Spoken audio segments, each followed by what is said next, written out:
también. Fondo musical. Estel Teresita Aguiar Romero Titina tocando Candileja. Pronto. Buen día, amigos de Radio Centro de Cardona, la 1540 AM, en este viernes 30 de enero de 2026, en un horario especial, porque estamos recibiendo a una invitada que tiene tantas actividades que yo solamente puedo mencionar algunas, ¿verdad? Porque actualmente es directora de la escuela número 9, en su momento siendo maestra directora de la escuela rural número 85 de los Altos del Perdido, fundó junto con los alumnos y la comunidad del Perdido el Museo Regional Escolar, que ha sido modelo como museo, coautora del libro, a ver si lo digo bien, El Horcón del Medio, dedicado a una investigación histórica sobre toda la zona del Perdido, entre otras cosas, y de toda la vida permanentemente como actividad de fondo, incansable investigadora histórica de toda la zona nuestra.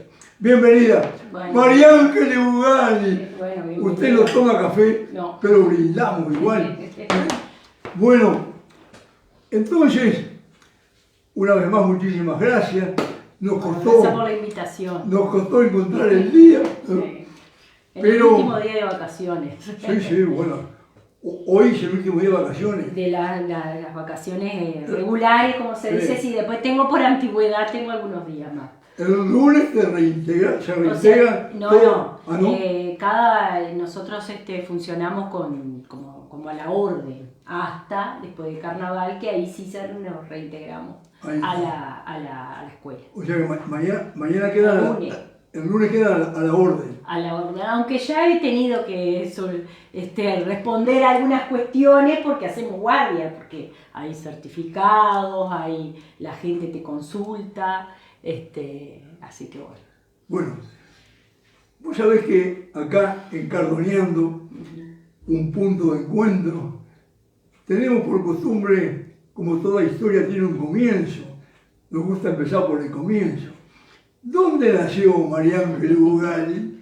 Y nací en Cardona. En Cardona. En Cardona nací, lo que era antes, no sé cómo era que se llamaba, de Pirincho. San Antonio Elizondo. Ahí está. Seguro. Ahí nací, el 11 de marzo de 1975, el año de la orientalidad. Mirá vos. O sea que estoy por cumplir 51. 51. Bueno, y ahí la escuela en Cardona. Sí, yo me crié en Puntas del San Juan, a 5 kilómetros de la Rañera, a 5 kilómetros de Cardona por la ruta 12. Sí. Que todavía no es la Rañada ahí, porque la Rañada empieza unos 5 kilómetros más adelante. Seguro. En la confluencia de lo que ahora está como medio indeciso ese lugar para llamar, porque está muy cerca del San Salvador. Sí. Se le llamaba Puntas del San Juan. Punta, sí. Está la carretera de las Chispas, que le dice, y como que tiene como varios nombres ese lugar. Frente, sí, al camino de los Carcamanes. Ay, Eso sí es un dato que se lo voy a dar. A ver. Porque el límite departamental entre Soriano y Colonia está a unos 200 metros, menos de 200 metros, 50 metros de mi casa. Y detrás está la ruta 2. Y ese camino, en 1914, Orestes Araujo, en el Diccionario Histórico y Geográfico del Uruguay, que creo que no se ha hecho ninguno más, porque nombra todos los lugares históricos y geográficos del Uruguay y explica en qué departamento está, cómo se le llamaba y por qué. Ahí lo nombra que el límite entre Soriano y Colonia, la calle que nace, en las nacientes del San Salvador, del Colla y del Perdido, se llama se le llamaba Camino de los Carcamanes. De los Carcamanes andás a saber por qué. Vaya a saber por qué. La verdad que no no dice Orestes Araujo por qué, porque él no hizo una investigación histórica de por qué algunos sí, de los que tenía, sacó dos, hay uno de 1905 y el otro que es más completo, con fotos, es de 1914. ¿Orestes Araujo era maestro? Orestes Araujo era historiador, era el encargado de hacer los textos históricos y geográficos en aquel momento a instrucción primaria. Mirá vos. Era un historiador que en realidad hizo muchos textos de biografías, de varios textos. Pero sí. Así que la primera infancia en Punta de San Juan. La primera infancia, pues sí. Ya que tocaste el tema de la Rañaga, yo me hago siempre lío entre qué es colonia y qué es ampliación. Bueno, lo que pasa es que ahí hay un proceso. Siempre tenemos que pensar que las cosas no surgen de un día para el otro. Son procesos. Son procesos. Como la árbol. Pueden durar un día, que es un proceso, Claro. Pueden durar meses, años y millones de años. Porque uno piensa a veces cómo se formaron los ríos y la tierra, son millones de años. Millones de años. Y ahí es un proceso. Cuando el banco hipotecario, que era lo que era no quiero dar mucho, me gusta cuando doy datos revisarlas, los papeles, pero lo hago de cabeza. El banco hipotecario, bueno, cuando se fraccionó esa estancia que se hizo la colonia La Rañaga, se fue dando otro fraccionamiento. Esa gran estancia, ¿se sabe de quién era? Sí. Ahora no me acuerdo pero estaba el casco, lo que le llamaban la estancia chica. Se fue dando un proceso de fraccionamiento que en el 1927, se fracciona lo que es la ampliación La Rañaga. En el 27. En el 27 se fueron. Yo encontré en el Ministerio de Transporte y Obras Públicas, que es donde está la mayoría de los planos. Tengo los 3 planos de fraccionamiento, se dieron en 3 etapas. Inclusive la escuela de La Rañaga, la escuela 52, no estaba pensada para ser en el lugar donde está. Estaba pensada fraccionada para ser muy cerca de lo que es la Cañada de los Chanchos. Sí. Y el nombre de la Cañada de los Por Chanchos, eso llaman Cielito de Galagorri. el nombre de la Cañada de los Chanchos viene de 1836, que uno debería hacerse pregunta. El año de carpintería, de la batalla de carpintería. Sí. Ahí ya hay mapa de 1836 que tiene la ubicación de la Cañada de los Chanchos. No. Entonces uno piensa, ¿de qué chancho será? ¿Serán chanchos humanos? ¿Serán chanchos españoles? Porque acá no se les llamaba a los chanchos, habían pecarí, chancho jabalí, pero no se les llamaba chancho jabalí, no entró anchorena. Entonces uno cuando piensa y dice, bueno, ¿qué será? Bueno, la cuestión es que ahí no se fusionó, no se fundó, porque es un lugar donde es muy inundable, iba a estar muy cerca de la comisaría. También, que había el plano fue una previsión. Y el claro, el cambio de lugar fue. Sí, y no sé qué pasó después. La verdad que no, después, no sé. El banco hipotecario fue después, porque eso fue colonización, ahí ya Ahora, no entreví. ¿cuál sería el límite visible de la ampliación de la colonia? Porque acá en Cardona, Florencio Sánchez, tenemos un límite visible que es la vía del tren y el límite. Un límite impuesto, no es el límite. Cardona y Florencio Sánchez tiene. Pero hay un límite invisible, sí. que es el verdadero límite departamental. Pero es que el límite de Cardona y Florencio Sánchez es invisible también. ¿Visible? Es invisible. Ah. Y no digo más porque si no los municipios se van a decir, no, esto es mío y esto es otro. En la práctica, la conversación Eso cotidiana. Es lo que una vez, le voy a contar una anécdota. Lo que dice la gente. Le voy a contar una anécdota. Vox Populi, Vox Dei. Le voy a contar una anécdota. Hace un tiempo atrás, uno dice porque uno estudia y sirve el estudio. Sí. Porque si no la meritocracia no sirve para nada. Si uno estudia y no. Hace un tiempo atrás yo iba caminando por el bulevar y enfrente al obelisco y estaban los inspectores de tránsito, bien subido, uno que sube por el paso nivel ese que va al obelisco, y estaban los inspectores de tránsito multando lo de Colón. ¿Cuál era la multa? Que la mayoría de nosotros usamos cinturón. Claro. Y Colonia no exige Y el cinturón. casco, seguro. Y el casco. Seguro. Entonces, ¿qué pasaba? La gente daba vuelta y ahí cuando hacía, vio que hace así, le paraban. Entonces, multa. Entonces, había alguno que se daba vuelta y se iba. Y entonces, iba yo caminando, estaban parados ahí, ni bien pasaban las vías, el tren, paría. No, dígame una cosa, le digo, ¿ustedes qué están haciendo acá? ¿Estamos multando? ¿Y usted quién dice que acá está en Colonia? Y me empezaron a mirar. ¿Dónde está el documento que dice que acá donde ustedes están parados es Colonia? No, dice, después de la vía. Claro. ¿Y usted se piensa que la vía es, le digo, el límite? Digo, tráiganmelo. Ustedes acá no están bien parados. Ustedes acá, ¿dónde está el documento que dice que es la vía?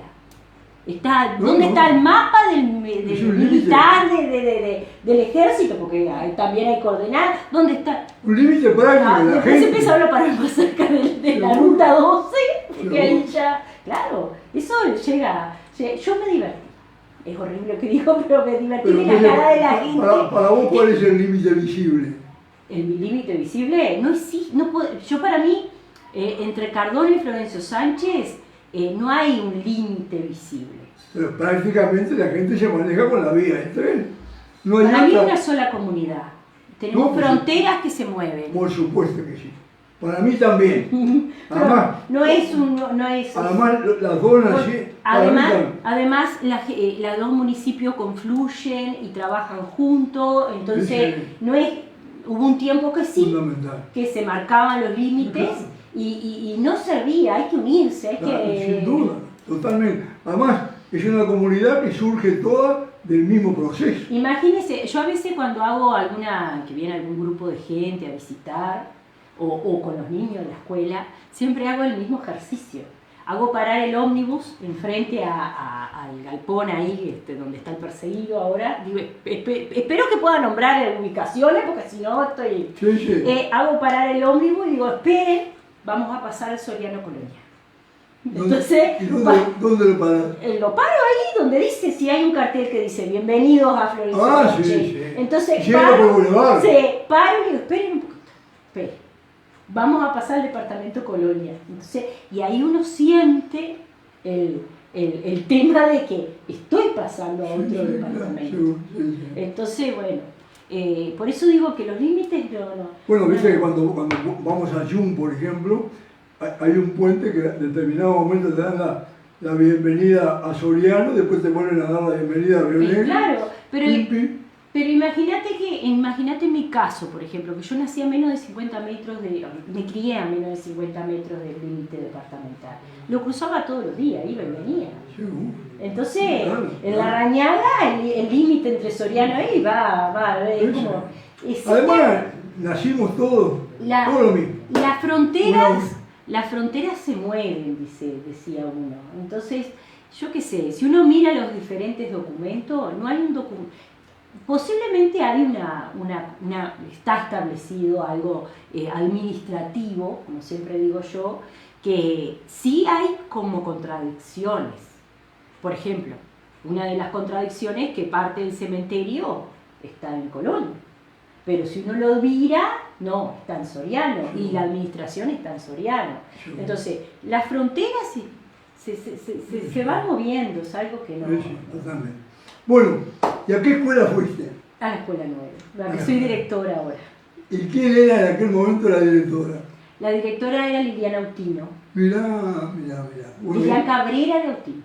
Lilian Cabrera. Sí, fue directora. En el año 80... Claro, en plena dictadura. Bueno, pero yo me enteré de la dictadura que en el cuarto año recién me enteré de la dictadura. Yo a veces les hablo a los niños, estas cosas en algún momento... En el 75, entonces pero al primero del 81. mi organismo, mi mente, Sí. si uno le pregunta a un niño de esa época de la historia reciente, ¿qué deberíamos hacer? Lo que pasa es que es tan difícil enseñar esa época porque tenés mucha gente que te empieza, que no, que esto sí, que esto no. Claro, ¿no? Y la laicidad es todo lo contrario a lo que la gente piensa.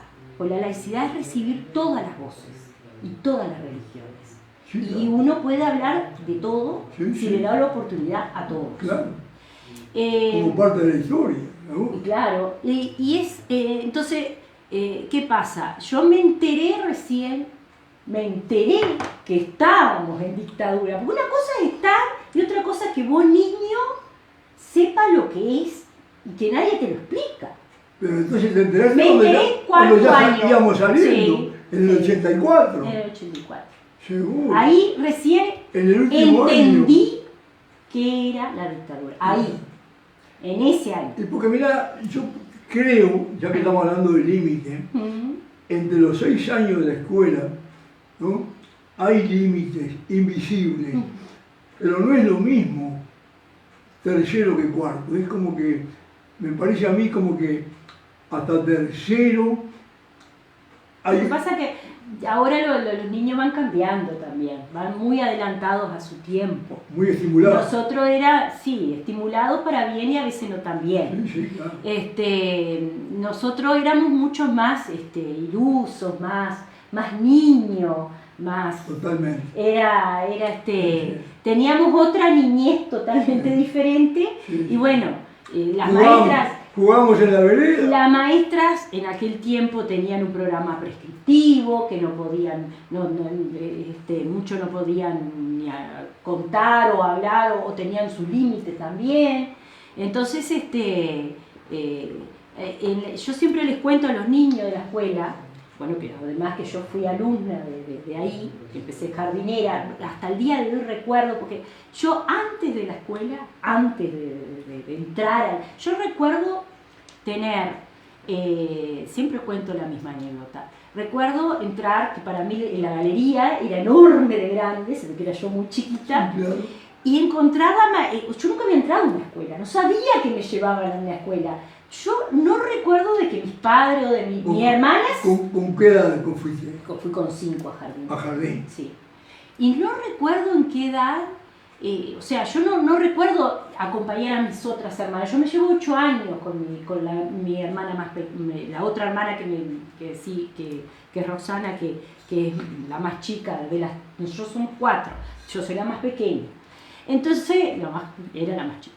Entonces, yo no me acuerdo de que me explicaran, Claro. mirá, María Ángeles, Sí. vas a ir a una escuela y te vas a quedar todo el día y Lo asumía. imagínate una brisa de Lo campo, asumía, seguro. que no veníamos a Cardona como hay vehículos ahora. No. Antes se venía a Cardona Sí. cuando era o estabas enfermo Cada o tanto. una vez por semana, por más que viviera a 5 kilómetros. Sí. No era, Claro. hasta lo último, y si no había pan, había que hacer pan o torta frita, eso Y el día que venían había que hacer todo. claro. Entonces yo no me acuerdo, entonces yo recuerdo entrar a esa galería y ver a la maestra Sonia Cabrera, que fue mi primera hermana Lilian. maestra jardinera, ver y que me recibiera. ¿Y sabés cuál es lo que es la vida, no? Porque Sonia era maestra jardinera. Era la maestra jardinera. Mirá. ¿Cuál es el mayor, el recuerdo así? Yo, cuando entré, recuerdo que había un niño que corría y corría y corría y corría y corría. Y era Carlito Gutiérrez. ¡Carlito! Era Carlito y corría y corría. Fuimos compañeros. El hijo de Larry. Sí. ¿Cómo era madre? ¿Cómo era? Sí, fuimos compañeros y corría y corría. Hasta que un día, me acuerdo que yo pienso que fue en jardinera, no vino más. Y nosotros preguntábamos, ¿por qué no vino más? Carlito. Yo no sé si fue jardinera o fue primero, que había empezado la escuela especial. Mirá vos. Mirá vos. Y bueno, después en primero, es donde está el comedor, el salón de jardinera era donde estaba el salón de jardinera. En primero, hoy no está el salón, perdón, donde está el salón, el primer salón, donde estuvo por año hasta que se fue. Era el más próximo a la casa de la directora. Exactamente, ese. Después en primero tuve a Silvia Cabrera. Otra hermana. Sí, en primero. Hija de Blanca y Pío. En segundo año tuve a Shirley Carranza. ¿Y sabes lo que me pasó en segundo año? ¿Pero Shirley Carranza acá de Cardona? Era de Mercedes. De Mercedes. Era en donde está la biblioteca hoy. ¿Mirá? Donde está el... Yo no sé cómo entrábamos. Digo la verdad, yo lo miro ahora y éramos 20 y pico y no sé cómo entraba. En segundo año yo les cuento a los niños que se me dio por llorar. Yo no quería venir a la escuela y yo venía con mi prima de la Rañaga. No querías venir a segundo. ¿Eh? No querías venir a segundo. No quería venir. Un día no se me ocurrió que no quería venir a la escuela. Sí. Y yo venía en el ómnibus Yanabel. Sí, claro. Y venía con mi prima. Mi prima tenía 3 años más que yo. Entonces se me dio por llorar. Ponerme a llorar, y no quería estar. ¿Y dónde íbamos a avisar? Me acuerdo que me preguntaron si quería ir con mi prima, que estaba, a ver, segundo, tercero, cuarto y quinto. Y no, yo no me quería ir, pero ¿y a dónde íbamos a llamar si no iba?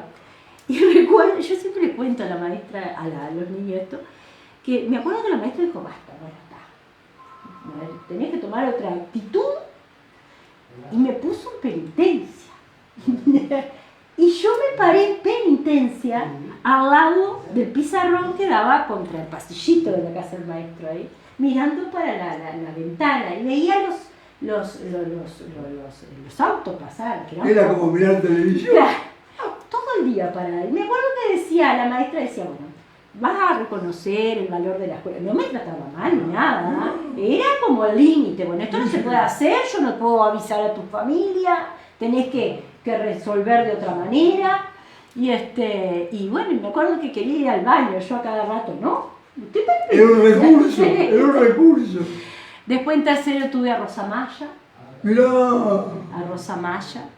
En cuarto tuve una maestra, María Alberto, que no me acuerdo cómo era el apellido, que estaba embarazada y me acuerdo que se fue. Tuve a Ana Bionda de suplente. Ana Bionda, mirá vos.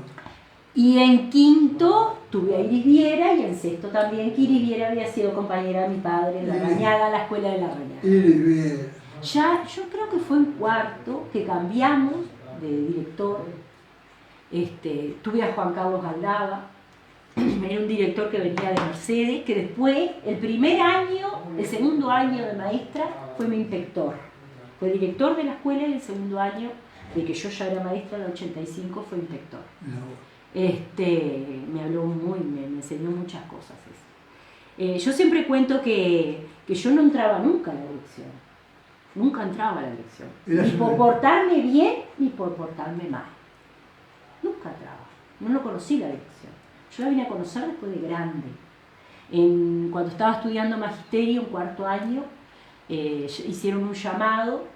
La dirección siempre estuvo ahí. Siempre estuvo ahí. Y al costado había una salita cuando yo iba, del doctor Sasevich, que atendía en la policlínica escolar, al costado. Hoy es una salita de recursos, generalmente para apoyo pedagógico ahí. Y bueno, y recuerdo que cuando en cuarto año de magisterio, yo estudié en Mercedes, salió una prueba que se llamaba la UMRE, que era una prueba que se aplicaba y pedían, y se hizo un llamado a practicantes que habían, a estudiantes de magisterial, y te pagaban. Entonces, me acuerdo que había que hacérsela quinto, sexto estaba Silvia Chondo, y entonces vine a hacer la prueba y mientras esperé, me acuerdo que Nancy Virriel me dice, pasá a la dirección, y le expliqué lo que era la prueba, de cómo se aplicaba, y ahí fue la primera vez que yo recuerdo de entrar a la dirección como dirección. Sí la veía desde afuera, pero de entrar a la dirección. A mí me encantaba, yo llegaba en el ómnibus Yanabel a las 12:20. Entonces yo llegaba cuando estaba el comedor todavía de la mañana. Claro. Y estaba Shirley, la limpiadora, que yo no sé cómo hacía, limpiaba toda la escuela en una hora, Bueno, entre el cambio de turno. En la época mía estaba Basilia, Bueno, también única. sí. Única. Y me acuerdo, las veces que me salvó, porque yo hacía cosas muy bandidas, si bien no era bandida, una vez me traje un zorrillo, dentro de la cartera de la ¿A la escuela mochila. te viste? ¿Y lo soltaste? No, me le dije así, nosotros esperábamos a Yanabel. ¿Pero lo trajiste en el ómnibus? ¿Sabés? Nosotros esperábamos a Yanabel en la entrada de la granja de Martín Elizondo, que le decíamos, ahí en la granja. Y había una entrada que tenía caños. En aquel momento los caños, y esa es otra cosa, la entrada con caño era un lujo. Seguro, claro. Y adentro de los caños, claro, salíamos a esperar el ómnibus y el ómnibus a veces venían horas y a veces no. Pero Sí. claro, en esos 10 minutos de espera, imagínense, 2 gurisas 10 minutos. sola en la ruta, Sí. lo que podíamos. Entonces cruzábamos por abajo y había una zorrilla con zorrillito. Y yo le robé un zorrillo. Y Un cachorro. sí, Un me cachorro lo metí zorrillo. adentro de la cartera. Y me acuerdo que cuando llegué a la escuela me di cuenta. Yo me pienso que tienen que haber sentido el olor. Pero no, es insoportable. A veces cuando uno dice, viste, ¿qué olor Además, trae ese niño? Un zorrillo asustado. Bueno, era como un gatito, así, era una cosita peludita, negrita. Y me acuerdo que entré y Cirla estaba allá arriba y me mira y me dice, ¿qué te pasa, Mariana? Porque yo siempre conversaba con ella, siempre fui muy conversador. Y me puse a mirar lo que... ¡Ah! ¡Sí te lleva a la directora maestra! Y no sé, yo se lo di a ella y ella lo desapareció. Y yo no sé. No, las anécdotas de Yanabel y las anécdotas del ómnibus, nunca tenía freno, Yanabel, era ahora. Nos subían, iba marchando y claro, ahora el repecho, que era muy... Es cuando le cantaban, ¿no? Le cantaban todo. Y vos ibas de a pasito así, el repecho era lo que lo paraba y te agarraba y te se hinchaba el brazo y ahí te subía, y la misma la bajada para bajarse había que bajarse así. Las Era toda una anécdotas, aventura con era el... precioso, yo qué sé, porque vos te conocías, aparte, te conocías con la gente del liceo y te conocías con... Bueno, pero volviendo a la escuela, en la escuela uno piensa a veces, ¿de dónde sale esto de la investigación o de la curiosidad? Yo siempre fui curioso. Y recuerdo la escuela que ahora, si uno mira el friso, ve que lo cortaron al friso y dónde estaba la biblioteca. Había una biblioteca llena de material indígena. Y yo me paraba frente a esa biblioteca y yo decía, qué divina estas piedras. Que un día voy a ser maestra y las voy a trabajar. Un día ¿Ya pensabas en ser maestra? Yo siempre quise ser maestra. Después fui cambiando y al final volví a lo que me gustaba. Y bueno, cuando volví, ya siendo directora, ya no estaba, es muy poca cosa lo que queda. Lo que te queda son los libros de cuentos. Yo a veces, cuando hacen limpieza los chiquilines, porque la biblioteca la manejan los niños, cuando hacen limpieza, a veces los guardo los libros y digo, no, lo que pasa es que yo estos libros los adoraba, yo cuando iba a la escuela. Me imagino. Hubo un tiempo en que mi madre le vendía huevos a una maestra de Mercedes, Rivarola, que tenía un almacén. Yo digo, estas cosas que uno piensa que en algún momento las voy a escribir. En una cajita... La comunicación que había de la familia con las maestras, ¿no? En una cajita de zapatos yo todos los días traía una docena o 2 docenas de huevos. Vos imaginate darle a una niña, yo qué sé, yo me acuerdo, sería en 5º año, a una niña que viene a tomar el ómnibus, que el ómnibus no para, que tenés que, te agarraban así, viste, así, te agarraba así de la mano, así, para subir y te echaba, con la mochila, más la caja de los huevos, todos los días traía huevos, y yo le devolvía de vuelta la plata a mi madre, y la pagábamos a lo mejor una cosa, no vaya a romper los huevos, yo decía. Pero además estoy seguro que eso a vos te gustaba hacerlo, yo qué sé, no sé. Claro, porque Era como un desafío. Es como un niño, claro. Nosotros nos aburríamos, yo me acuerdo de esto que nosotros, lo puede decir mi prima, nosotros nos aburríamos en esa espera del ómnibus. No sé por qué nos mandaban tanto antes, eso es lo que no sé.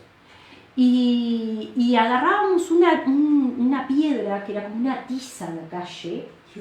y hacíamos enormes dibujos, dibujábamos niños, dibujábamos, y cuando veíamos que un camión venía, salíamos corriendo, y cuando veíamos que la calle teníamos como una cultura de estar en la calle y de cuidarnos a nosotros mismos. ¿Cuántas veces me vine con Martín Elizondo, que nos traía, que nos levantaba? Yo era compañera de la nieta de Paola, y nos traía la camionetita blanca que tenía, y nos traía allí. Y siempre se bajaban ahí.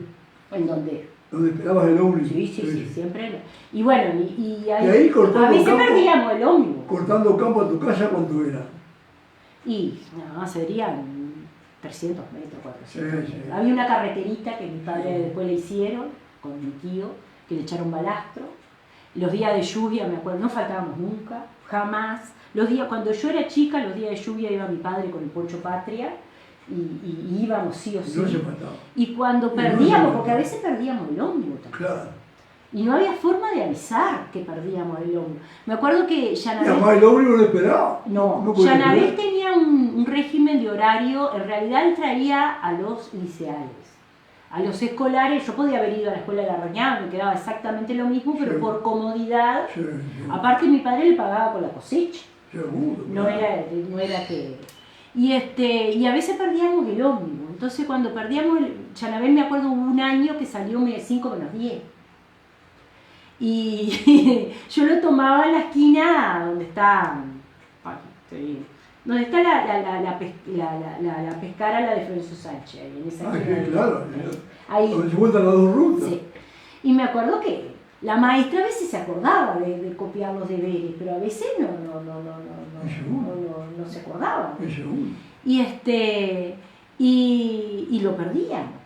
Y bueno, y ¿cómo sabían nuestros padres? Porque cuando veían que el ómnibus pasaba y no paraba, ya si son las 5:30, 6 menos algo, y no ha llegado ni María Ángel ni nada, es porque perdí. Perdió un ómnibus. Y bueno, y ahí venían a buscar una moto, pero había que, ¿por qué? No, ahí sí que no había alternativa si el ómnibus si se perdía el ómnibus sin Y después de la escuela, el liceo. Después de la escuela y seguí viajando. Yo viajé. Ya estaba el liceo, por supuesto, sí, claro. Sí, yo viajé hasta quinto liceo, hasta cuarto de tarde. Siempre fui después nos cambiaron, me acuerdo, y fui de mañana. Y mi padre a los 15 años me compró una bicicleta. Y empecé a andar en bicicleta y ahí me quedaba en la casa de una tía acá, unos tíos, porque salía muy temprano y me quedaba. Y bueno, iba y venía en bicicleta, porque el ómnibus de tarde, mañana no pasaba. ¿Y ahí quién era la directora del liceo? Mira, yo así no recuerdo, tanto no recuerdo. Sé que tuve a Jiménez, ¿cómo es que se llamaba? Porque era profesora de geografía. Élida. Y después tuve a Armán Pilón, también Élida, ¿sí? Después como que no me acuerdo. Del liceo me acuerdo más de los profesores que de la... Sí, claro. Y bueno, de las adscritas. ¿Y profesores de cuáles te acordás? Profesores... Los que dejaron huella. La Coca. María Magdalena Castro García. Rosita Aldaya. Rosita fue compañera mía del liceo. Rosita Aldaya me acuerdo clarito. Me acuerdo Rosita matemáticas. Aparte, cuando entré me dice, porque Rosita fue compañera de mi mamá en la escuela del Monzón, entonces me dijo, yo fui compañera de tu mamá, entonces enseguida cuando de esas cosas que te van quedando, ¿no? Después tuve Pintalúa. La tía de Rosita era Elvira. Sí, fue maestra. Elvira, íbamos a en un viaje a Piriápolis, iban dos madres, iba a Rosita, la acompañaba la tía Elvira. Fue maestra, ¿no? Sí, me acuerdo clarito. Maestra de Monzón, de la escuela privada que había en Monzón ahí. Yo la tengo en una foto en el museo, también una foto con los niños. Yo la tengo en la foto ahí en Piriápolis, ¿no? Y bueno, Pintaluba, bueno, está, ¿cómo es Pintaluba era Fernández de Pintaluba. ¿No es Norma Pintaluba? Seguro, Claro. seguro. Bueno, Norma. Norma de biología. Norma. Había que estudiar. Seguro. Profesores, una cantidad. Pero bueno. Y después vino magisterio. Después fui a estudiar a Mercedes. A Mercedes, mirá. Mercedes. Estuve trabajando. Antes iban a Rosario. No, yo fui a Mercedes porque tenía una tía, entonces ya me quedaba en Mercedes, ya ahí hacía, ya siempre fue en casas de familiares y tenía una tía, entonces hice los 4 años, yo estudié 4 años de magisterio. Al año siguiente que yo entró el plan de 3, nos recibimos una cantidad porque se recibieron los de 4 y los de 3 y ahora es 4 años de vuelta y está. Y después me casé un año antes de recibirme. Ahí viene. ¿Vos te recibiste en qué año? En el 96. En el 96. Con 21 años. Sí. 21 años, maestra. Este año voy a transitar los 29. ¿Y tu primera escuela cuál fue? 85. ¿Sí? Sí, 85. Mi primera escuela. ¿Y ahí ya fuiste casada? Sí, porque yo me casé un año antes de recibir. No. El último año era muy novio, porque nos vivíamos una al fin de semana. ¿Y se fueron a vivir? ¿Se fueron a vivir? No, sí, él vivía en el Perdido. Ay, seguro. Y tal, después yo trabajé en Recabecal también, que tengo muy buenos recuerdos de toda esa gente. Hubo un llamado cuando yo estaba en 6º año de liceo, un llamado para hacer pasantía por el ¿cómo es esto de comercial, centro comercial de Soriano? Y hicimos un relevamiento de que fuimos, me acuerdo, yo estaba haciendo sexto economía, hicimos un relevamiento, ¿cómo es casa por casa comercial, y quienes querían tener pasantes. Entonces había como para la empresa había como un beneficio y a su vez a los gurises nos servía como actividad, estoy hablando del año 95, como actividad laboral, como para la historia laboral. Y bueno, trabajé en Recabecal, hacía la suplencia. O sea, fue un año antes de recibirte. No, de salir del liceo, al sexto liceo, tenía 17 años. Seguro. No. Y bueno, y cuando ya en Mercedes, ya las prácticas las hice allá en Mercedes, las prácticas de maestra. Y la práctica rural la hice en la escuela 22 de la Cuchilla del Perdido. Mirá. Acá. Porque o sea, cuando fuiste al 85 ya fuiste con la práctica rural. Claro, nosotros teníamos antes, que ahora no lo tiene el plan de magisterio, teníamos un plan que vos hacías una práctica un mes en marzo y un mes en agosto. Agosto-septiembre. Entonces vos tenías que hacer un proyecto en marzo, conocías la escuela, todo, y en septiembre lo aplicabas. Y bueno, la hice con Mariana Espinel. Fue mi maestra de práctica y después fue mi directora, pues yo también trabajé como maestra en la escuela 22. Te acabo de enterarme que se jubila, Mariana. Se jubila, sí, se jubila Mariana, Patricia García y Andrea Espinel. Son 3 maestras. ¿Andrea también? Sí. Andrea Noemí. Sí, nosotras, pues siempre cuando uno empieza a trabajar y más en magisterio, y más cuando no está en una ciudad grande, porque digo, yo tengo mis compañeras son de Dolores, de Mercedes, bueno, algunas se fueron, pero en realidad estamos a 100 kilómetros, ¿no? Sí, claro. Entonces, cuando uno empieza siempre se tiene que, yo siempre digo lo mismo, uno tiene que buscar a otros que tengan más experiencia. Y bueno, yo el primer año de magisterio, unos porrazos, pobre gente del Perdido, tener una maestra nueva que no es fácil, nos empezamos a conversar y bueno, había maestras que tenían experiencia como Diana Dotti, Marisa Guerriel, Ana González, y formamos un grupo que ella ya lo tenía en el grupo, que hasta el día de hoy nos encontramos en cada vacaciones, por más que esté jubilada, ahora quedamos 3. Todas maestras rurales. Todas de origen rural. Se llama Maestras Rurales el grupo. Siempre estamos que vamos a hacer un libro porque tenemos anécdotas. A ver. Imagínate, nacimiento, viajes, las peleas en la inspección para pedir cosas para acá. Claro, denuncias, claro. Denuncias hasta en la prensa. En ese grupo estaría la chacha querida, mi prima. Estuvo. Miriam Ortiz Macedoni. Sí. La chacha querida. Elsa Galeano, que falleció también. Hay maestras de Mercedes que pasaron y que fueron maestras rurales, las integramos y después, bueno, siempre estamos en contacto. Daniela Alberto, ¿cómo estamos de hora? Porque yo me puedo bien conversar y me... No, porque tenemos que... 5 minutos. Porque tenemos que ahora hablar del Museo Regional Escolar. ¿Cómo nació la idea? ¿Cómo lo formaste? ¿Cómo fue la fundación? La idea nació, yo siempre digo lo mismo, la idea nació porque la comunidad del Perdido, de Altos del Perdido, en ese momento era una comunidad que era inquieta también. Ninguna maestra sola puede hacer las cosas por sí sola. Tiene que tener no solo los niños, sino tiene que tener una comunidad que le interesa la identidad, que le interesa las raíces, los valores. ¿Qué valores? Exactamente, que le dé valor. En realidad, cuando yo elegí la escuela 85, a mí me llamaba la atención el edificio.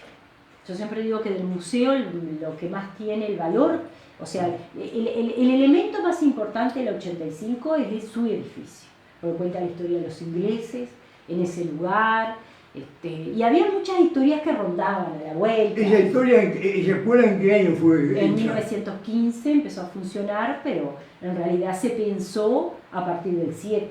Porque hubo un fraccionamiento y después hubo una construcción, fue donada, el terreno fue vendido a J. Ordóñez y con la plata de la venta del terreno se hizo ese edificio que los ingleses donaron el edificio, que es igual a una estación de tren, es un edificio bien estructura inglesa. ¿Tiene tal cual? Sí. ¿Tiene tal cual? Nunca iba a pasar el tren y siempre fue construido para ser escuela, no fue construido para ser estancia. Lo que sí, si uno empieza a leer las historias, tuvo pensado para muchos niños, porque había un fraccionamiento de la estancia Los Altos y uno pensando, eran 179 lotes. A 10 niños por familia, que cada familia comprara un lote, tenían muchos alumnos. Pero ¿qué pasó? Varias familias una familia compró varios lotes. Y bueno, y ahí surgieron las historias, las historias me las hacía la gente. Yo conocía a alumnos fundadores de esa escuela que los fui a entrevistar. Hay un contenido que estaba en el programa. Yo ya he pasado 3 programas escolares. En el programa bien claro, porque está el programa que cuando me recibí, después la Reforma Rama, el programa del 2008, ahora la transformación educativa. Bueno, en el programa, el primer programa, recuerdo que había un punto que que está todavía con distintas formas, que es la historia de la escuela. Y una entrevista a los exalumnos, está en entrevista, bueno, y ahí vinieron ¿En qué año se inauguró el museo? En el 2004, en diciembre. Nosotros queríamos festejarle los 90 años de la escuela. Resulta que no estaban los primeros libros oficiales, porque esa escuela fue una escuela volante. ¿Qué pasaba? El edificio era de primaria, pero el número iba cambiando y se fundó como escuela 44. Entonces, la historia de la fundación de la escuela 85, el 85 es del 58. La historia de la fundación de la escuela 85 estaba en Egaña. Por eso es que cuando se festejaron los 100 años, no se le podía festejar, no fue oficial, porque en realidad se festejó los 100 años de la educación en Altos del Perdido, porque los 100 años serían en el 58. Seguro. tuvo el número 44, después tuvo el número 55, que lo tenía Corralito, después tuvo el número 5 y después pasó a ser 85. Porque si uno mira los números de las escuelas, la escuela 9 se fundó con el número 33, el número se trajo de otro lugar. Los numerales de las escuelas, los números de las escuelas son los años, la escuela 1 es la escuela más vieja, la escuela 2, así. Pero ¿qué pasa? No quiere decir que en ese edificio empezó a funcionar. Entonces nosotros sabíamos que estaba por cumplir 90 años y queríamos festejarle y hacer un reencuentro de exalumnos. Y resulta que empezamos a investigar y encontramos los libros, los primeros libros. Nosotros teníamos los primeros libros de la escuela cuando funcionó, los libros con los nombres de cada sí, uno. Exactamente. Y bueno, llamé a Gaña y ahí los tenía, los fotocopiamos y nos dimos cuenta que ahí cumplía 89. En el 2005 cumplía los 90, pero después ya que teníamos... Ya estaba. Y bueno, y ahí a mí me llamaba mucho la historia de Boiré, porque hay una historia de una nativa que se casó con Cayetano Oliveira, y bueno, después se españolizó su nombre, por Silveria López y Ascuénaga.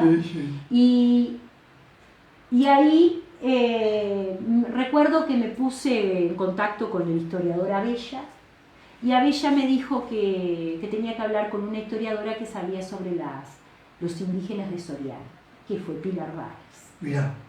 Pilar Barris, en ese momento, Ariel Vila presentaba la maqueta de la estancia Los Altos, aquella maqueta que se presentó en la Lata Vieja, y venía Santos Piris a dar una charla sobre Los Altos del Perdido, y yo la invité, y ella accedió, y al otro día fuimos a visitar la escuela, junto con una maestra que era casada con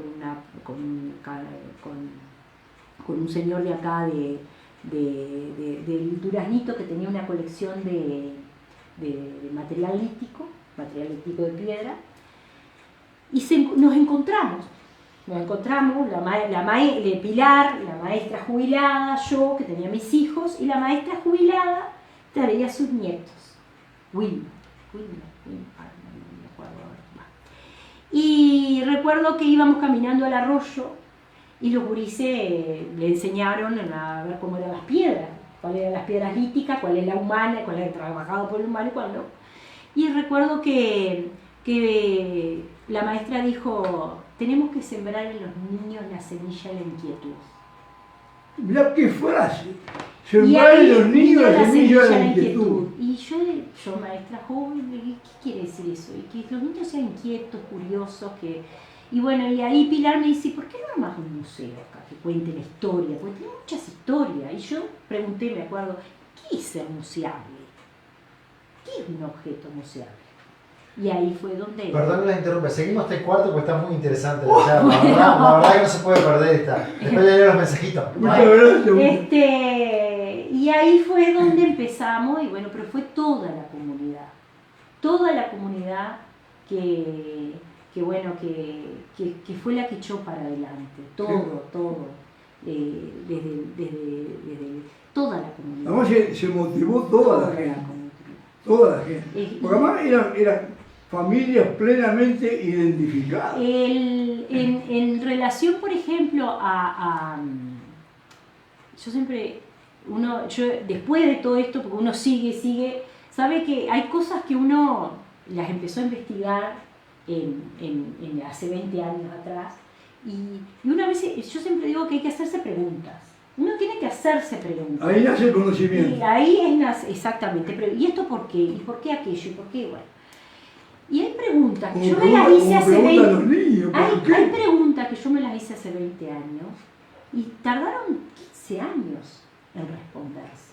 Porque la vida después te presenta y te vuelve a responder. Te presenta, te da la respuesta de alguna manera. Tenés que tener la habilidad de acordarte de esa inquietud, de acordarte qué es lo que querés saber. Y ver cuando apareció. Exactamente, la respuesta. Después, a mí me ha maravillado, porque me ha maravillado lo que es la estancia Los Altos, la historia de los ingleses, la River Plate Company, el ponerte en contacto con otros países donde vos encontrás información. Yo leí La Tierra Purpúrea, que la verdad leí. Sí, Es impresionante. yo qué sé. Aquellos ingleses, ¿no? Hay familias a lo largo de todas estas investigaciones, lo que no tengo tiempo de escribir porque estoy trabajando es imposible, pero hay familias que como que dejan su registro para que otras personas puedan hablar de ello. Uno a veces dice, yo siempre digo que hay cosas que uno deja a propósito, en la casa, cuando uno dice, bueno, voy a reformar la casa y voy a hacer esto, y voy a dejar, no sé, un sol, por decir algo, por algo lo dejó. Sí. Ya más allá de la elección, sea del arquitecto, sea de lo que sea, por algo quedó. Y los otros que vienen atrás, no podemos pasar con la vida de que no vemos nada. Sí. Por lo menos generar esas preguntas. Yo le decía al albañil cuando arregló el piso, vamos a dejar algo para que dentro de 100 años rompan el piso, encuentren algo que diga, y esto, porque para hacer pensar a los demás. Exactamente. Y bueno, y hay familias acá en Cardona que dejan cosas sin intención, pero por algo queda. Pero por algo, y se vuelven a repetir y uno las vuelve a encontrar y las vuelve a encontrar. Lo que es la estancia Los Altos, por ejemplo, la River Plate, después que he investigado que tenían entre Soriano y Colonia tenían 53.000 hectáreas, con muchas anécdotas porque ellos compraron un X cantidad de hectáreas y cuando después de 40, 50, 60 años vendieron más hectáreas que las que compraron porque hicieron un nuevo fraccionamiento. Yo entender, por ejemplo, los Drable, para mí el Drable que compró era el mismo Drable que vendió. Y vino un historiador y me dijo, no, es el nieto con el mismo nombre. Entonces, todo ese proceso, la estancia de Los Altos fue la última en venderse. ¿Y eso qué implicó? La última en fraccionarse y venderse. Implicó que le vendieran, como ellos se querían ir porque Valle los perseguía, porque las empresas públicas empezaron a pasar, los perseguía en realidad no económicamente, sino que quería que sus inversiones quedaran acá, y además los ingleses no estaban de acuerdo con las repúblicas. Es más, a Varela le dijeron que porque Varela decía que había que ser libre, y los ingleses adoraban a una reina. Resulta que sus hijos empezaron a pensar en la democracia, no era el despotismo, le rompía los esquemas ancestrales. Después si volvían a Inglaterra y tenemos estos hijos que no quieren a la reina, claro. Entonces, leer las cartas diplomáticas y hacer ese paralelismo con el campo, porque no es que nombren al lugar, sino que leer y hacer ese paralelismo, decir, ya, ahora entiendo por qué se fueron, por qué esto, por qué compraban solo literatura inglesa, cuál era la insistencia, por qué no iban a la escuela pública. Claro, tenían preceptoras. ¿Qué pasó cuando la River Plate se decide vender todos sus capitales y fracciona? La última estancia que se vende, que se remata, es la estancia Los Altos. Entonces ellos le dieron a la gente, a los peones, a los capataces, a los vecinos, le dieron un plan para pagar en 4 años. Y eso hizo que fuera la única estancia de la River Plate Company, esos 19.000 hectáreas que tenía acá en Soriano. Eso hizo que quedaran las mismas familias en el lugar. Mientras que radicadas, las mismas, la abuela. Con raíces. Exactamente. En las otras estancias, las estancias Miguelete, en San Pedro, compraron y vinieron piamonteses. Pero acá quedaron los mismos peones, los mismos apellidos, los mismos. Entonces, eso es parte ¿Qué marca? Es parte de. Sin duda. Y bueno, imagínense que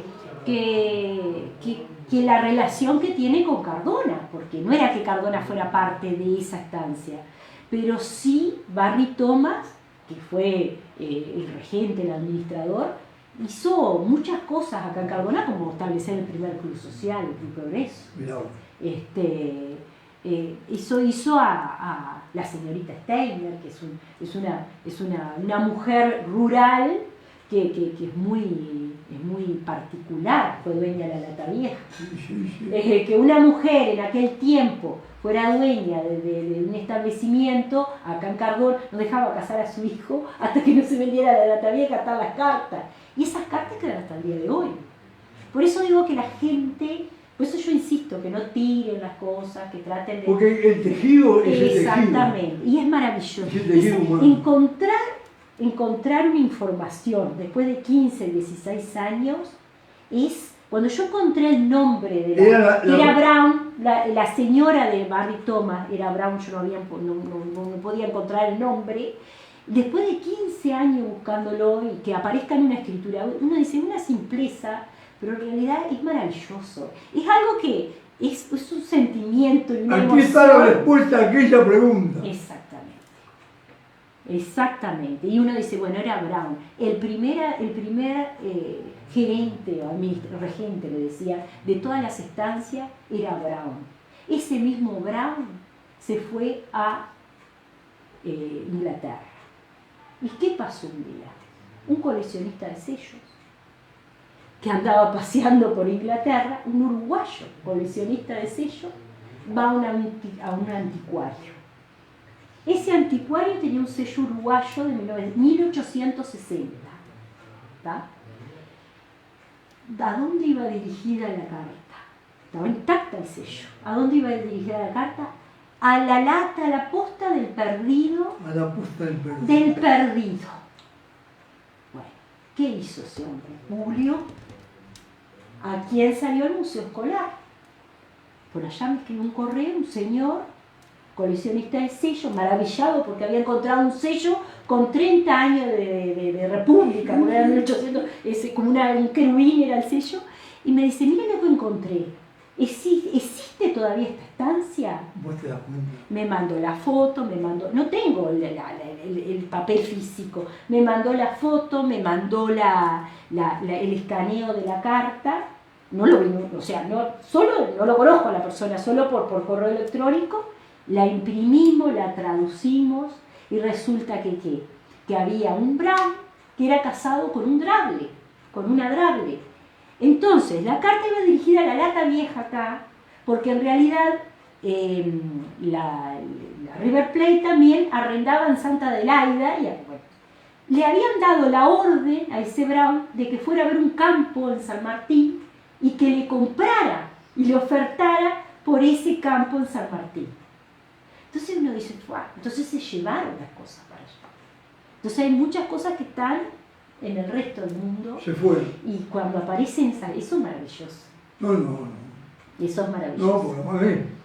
De esas anécdotas hay una cantidad. De ver una foto y ver un chiquero en la estancia de Los Altos, en un museo en Inglaterra, que ahora está todo digital, y vos decís, pero resulta, y después te enterás que había una estancia en Los Altos, que era también de Drable en Inglaterra, y otra estancia acá. Entonces, ¿Te acordás cuando estábamos preparando la revista de los 20 años y fuimos a ver el galpón de McIntyre, de Diego, en Don Titín, ¿no? Con Mariana. Y bueno, pensar que 1841. Cayetano Oliveira, casado con Aboiré, con Silveria López y Ascuena, fueron contemporáneos, o sea, de la misma, vivía allá Cayetano Oliveira con Aboiré y acá vivía Mercantil. Sí. Y uno piensa, dice, pero no, pero sí, son de la misma época. Sí, claro. En el censo de 1836 están los dos. Eso ¡Qué maravilla! Eso es maravilloso. Bueno, Daniel Alberto, usted nos tiene acostumbrados hasta el yapa. Sí, la verdad que qué impresionante, es apasionante cómo le gusta la historia y uno se apasiona escuchándola también, ¿verdad? De saber tanta. Bueno, acá hay algunos mensajitos. Héctor Chupía Castillo, el alcalde de Rodó, dice, excelente charla, dice. Flor O'Neill dice, un gran abrazo para ti, María, dice. Alberto Murita Rodríguez. Infaltable. Hola, buen café y bar cardoneando, cada vez más y mejor invitados. ¿Qué tema los límites? Para mí, Florencio Sánchez es de la vía al sur y al norte de Cardona y Soriano y Colonia dentro de la ciudad, dice Soriano y Cardona dentro de la ciudad en el barrio La Lata. Existe una manzana dividida en diagonal. Abrazo grande, qué invitada de lujo. José Alberto se crió en La Posta cuando era conventillo. Un día estábamos visitando el museo. Cuando organizamos aquella salida. ¿Te acordás? Sí, hasta fotos. Y de repente dice, yo vivía acá. Sí. Y todos los ojos es José Alberto. No, y cuando hablaba del límite, yo tengo una prima que está ahí cerca de la ruta por calle Artigas. Ella está en la zona de Soriano, pero enfrente sé que es Colonia. Hace como una punta. Claro. Y la verdad pero eso es parte de nuestra identidad. Sí. El de estar en dos departamentos es parte. Claro. Nosotros entramos cuando se entra al bulevar, se entra por Soriano y se sale por Colonia. Sí. Bueno, acá también Nelly Ortiz, mi prima, hablando, la nombré a ella. Hola, la conocí desde niña, felicitaciones. Diana Durán, desde Belén, Salto. Me encanta escuchar nuestra historia, felicitaciones. Y también estuve hablando de mis pagos iniciales, de ampliación arañada, pues yo fui a la escuela 75. Ah, claro. Entonces también, ¿sabe, cortito, sabe algo, maestra de la escuela de ampliación arañada, de su fundación o algo? Tengo documentación. La 75. La 75. La escuela de la Chacha y de Nelly. Sí que había y esto vamos a contar despacito. Sí. Había una cuestión entre ampliación Sí, claro. y le decían, yo tengo A un mí me decían que tío. le decían a Colonia lo feo, ¿puede ser? Sí. Ah, bueno, yo lo digo antes que... Yo tengo un tío que La fue. Colonia lo feo. Tengo un tío que fue a esa escuela y tiene 92 años. Ah. No puedo conseguir más. Ah, bueno. Queda para la próxima. José Alberto, Sí. permítame saludarte Sí. aquí, porque es conmovedor ver La escuela amarilla. La escuela amarilla. cómo los cardonenses, la diáspora cardonense que anda por distintos lugares de Uruguay y el mundo, cómo se prenden, ¿no? Por ejemplo, hoy, cuando arrancaste con el programa, vino un saludo de Elena Girardo Vélez. Elenita querida, si nos estás mirando, compañera mía del liceo, ¿no? ¡Qué maravilla! Abrazo grande. Bueno, usted dispone. Bueno, y vamos cerrando. Cerramos. La verdad que la invitada habría que traerla en otro momento, ¿verdad? Qué lindo. Yo me había traído la libreta por las dudas. Salud. Salud. Por las dudas de que me preguntara la Unión Agrícola, me había traído la libreta mía donde tengo anotado Es un todo. próximo tema. Y no dijimos nada, que el 1 de marzo ahora, 1 de marzo de 2026, se cumplen 125 años de la llegada del primer tren a Estación La Lata, 2 años antes de que el poblado del Perdido fuera bautizado como Cardona, ¿no? Sí. ¿Qué tema ese? Bueno, ¿Qué habrá sido esa botella de champán que supuestamente tiraron? Habría que hacer lo mismo ese día. Habrá de tomarla Buena idea. y tirar Me gustó. una botella como simbolismo porque fue un cambio enorme para la geografía y para las personas del lugar. el antes y el después. Bueno, último mensajito. Nos Dice, vamos. Gran maestra, yo muy amiga de la hermana Beatriz de Colonia Rañaga, Nelly. Mario Díaz dice, un café con historia, gran saludo para esa mesa, dice. Y bueno, vamos cerrando por acá. Mario Díaz Solín, desde Paraguay. Fue compañero mío. Bueno, hay que recordar que estas entrevistas, como tantas otras, ya están en nuestro canal de YouTube, RC Medios Oficial, que también lo hemos inaugurado hace poquito. En YouTube. Por Twitter, por Facebook, por la 1540 y en YouTube también. Daniel Alberto Ortiz Núñez. ¿Nos vamos? Sí, cerramos acá y ahí va.